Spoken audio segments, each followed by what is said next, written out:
Welcome back to the Gardening with Joy and Holly radio show. Happy you are along with us today.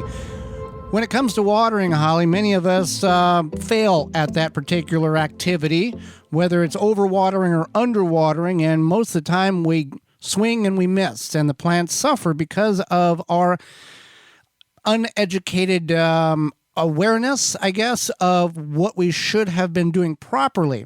But there is a device that will take the guesswork out of it for all of us. Right. Tree Diaper is a revolutionary watering system that slowly releases water around the base of any tree or plant as the soil dries. The Tree Diaper is filled with water from rain or when you water, and it slowly releases water over 3 weeks. Every time it rains, Tree Diaper recharges. No pipes, hoses, or electricity needed. Water your plants and trees whether they are by the house, down the road, or in the back 40. Also works under mulch.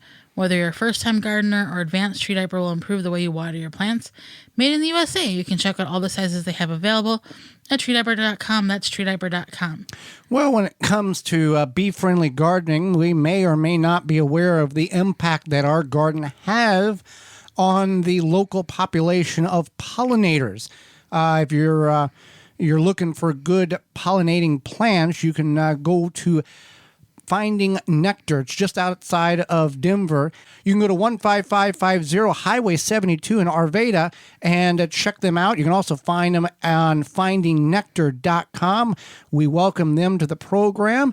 If you're looking for good pollinator plants in Colorado, that's the place to go. Now, what people think, Holly, pollinators are just bees, but that is just a very, very small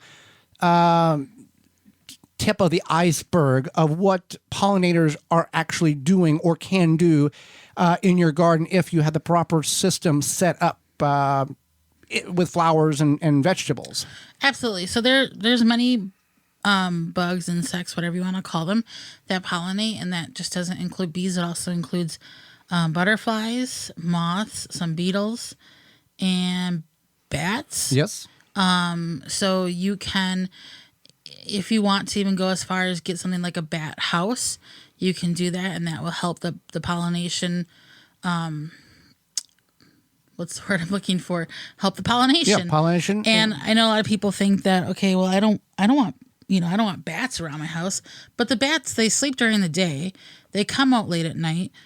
They're more afraid of you than you are of them. So you don't have to worry too much about bats. The fruit bats, the pollinator bats, they're not going to try to attack you. No, it's not Dracula. No, we're not having some Halloween times Grandpa here. from the Addams family here, Right. Trying to suck your blood. Right. So yeah, you want to plant a wide variety of plants, and you want to plant native plants. So this is something that you can go to your local garden center. You can just do some research online. But native plants are the plants that are vital to the local pollinators because they provide those plants for pollination. Now, how do one know what native plants are native? Well, you can get a hold of your local university extension office. Most counties have an office that can provide you either written or a website in which will provide, these are the native plants, and here's what we'd recommend you planting, in addition to your peppers, your eggplants, your vegetables. We're talking about grasses or flowers, that type of thing, certain trees that do flower and help the pollination population. Absolutely. So yeah, you want to find out, that kind of information. Now you want to avoid more of the modern hybrid flowers because a lot of times in this process with the hybridization of flowers, the pollination is not as strong or the need for pollination. So if you can get the natural non-hybrid flowers, that is ideal. The oldie but the goodie is basically what you're saying. Right. And then you want to eliminate pesticides. There's so many reasons why you want to eliminate pesticides, but pollinators is definitely one of them. Now, I will put a disclaimer out there for that. I understand, and I know there's a lot of people in rural areas in farm country that listen to our program, and pesticides is a way of life in big ag industry. We're just talking about the specifics in your own backyard, what you have control over. Again, we speak to the backyard garden. Yes. Yes. So yeah, and if you do want to spray pesticides, you want to do this at nighttime when bees and other pollinators are not active. So be mindful of maybe if you are going to use these things, as to when versus what type of thing. Well, let's just address the round product that you use that has the glyphosate. It does exactly what it's intended to be used for. It kills the plant exactly how it's designed for, and there is a proper way to apply it, on your property. Speak about that. Right. So Temperature wise, there. Oh yeah, I see what you're saying. So you don't want to apply it if it's above 70 degrees, and especially when there's humidity, because when it's above 70 degrees and it's humid, a lot of that glyphosate just hangs in the air, and then it can drift. It can cause chemical drift. Even just in your backyard, it can drift over to your neighbor's yard, etc. So you want to make sure you're applying it at the proper time of year, which is when it's below 70 degrees.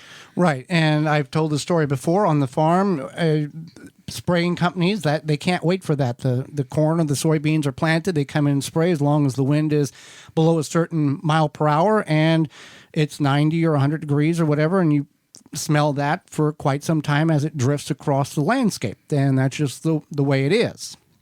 Right. So another thing you can do is, if you want to have colorful butterflies, you need to grow plants for the caterpillars. And this is something where you would do something where you're going to grow plants for caterpillars that you don't care if the leaves look unsightly. So I guess you would want to, if you want to be on the cover of a gardening magazine, maybe you have a separate garden for this. But if you're like us and we like to live in harmony with nature, we don't necessarily care if the caterpillars eat some leaves, and that's going to provide a home for the caterpillars to eventually turn into butterflies. That's fine. Or maybe you can grow extra plants. Dill is a known plant that the monarch, caterpillars will crawl on and turn into. Milkweed is another one in which you can grow.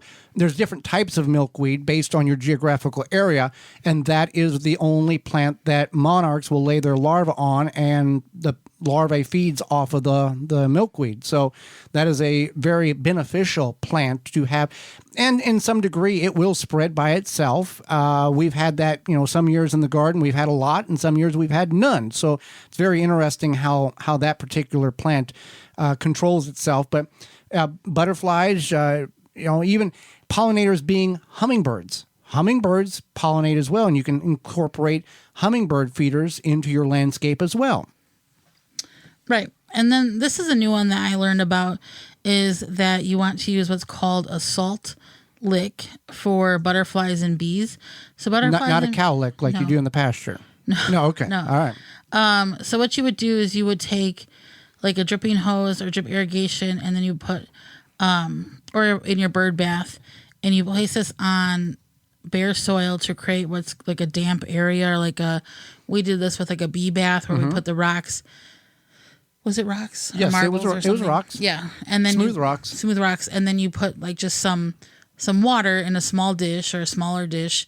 And then apparently I didn't know this part, but these insects like salt. So you would take, typically you want to use like a sea salt because it's a little bit, I guess, better, more or less. But you can use table salt. You don't have to go buy any sort of special salt. You could use wood ash too. Maybe you don't want to leave salty water around. You can use wood ash water. But this gives them a place to come and drink, and they like that saltiness. And you can use dead limbs to help bring in pollinators to your garden. Right. So a lot of native bees will find homes in the dead limbs, but you want to keep in mind to be safe. So if you have a dead limb, make sure it's not going to come crashing down on somebody's head. Mm-hmm. But if it is safe, then the bees will go and live in it. And they even sell like little bee condo type things that you can. Bee houses, I guess is what I call them. I know that's not the industry name. I mean, I've seen them even at big box stores. And you can make your own. Right. Yeah. You can drill into some wood and make the little for the wood bees. The wood bees. But yeah, that's another thing is that you can do. So watch what you spray and incorporate, even if just a small area of items, flowers that will increase the population of the pollinators, whether those are bees, wasps, hummingbirds, bats, whatever that might be, because every little bit helps. And just be aware of what you're doing with your little chunk of the environment and your chunk of earth, I guess, and the environment in your backyard or front yard or community garden, and just be aware. That's all we say. Just know what you're doing and know what the impact of what your actions can cause. Even just a little bit can cause a lot of benefit or negativity. You got something else to add there? Or are you good? Okay. With that said, now the weather is starting to warm up, Holly, and you will want to protect your garden from those various beetles, weevils, and borers. Yes, that includes those Japanese beetles that we have talked about, and now they are probably here. And what better way to prevent these from destroying your garden than by controlling them? Well, their larvae. Grub Gone is an easy-to-apply granular product that can be spread on your turf to successfully control grub invaders. It's developed by Phylum Bioproducts from a naturally occurring bacteria. Grub Gone is a non-chemical BT product that specifically targets only certain scarab pests, and it's safe to use around bees and other beneficial insects. That's the great thing about Phylum Bioproducts is they have made a product that is safe around the beneficial bees, as we just talked about, but they target the Japanese beetles and the larvae. And if you've already got those Japanese beetles flying around your yard, well, Beetle Gone is an organic water dispersible powder that can be sprayed directly onto your edible plants. Find out more at PhylumBioproducts.com. That's PHYLLOM bioproducts.com. And Holly, what is that coupon code in which we can all save a little bit of cash when we purchase from Phylum? You can use code GARDENTALK10 to save 10% off your orders at PhylumBioproducts.com. For more information, please visit theWisconsinVegetableGardener.com.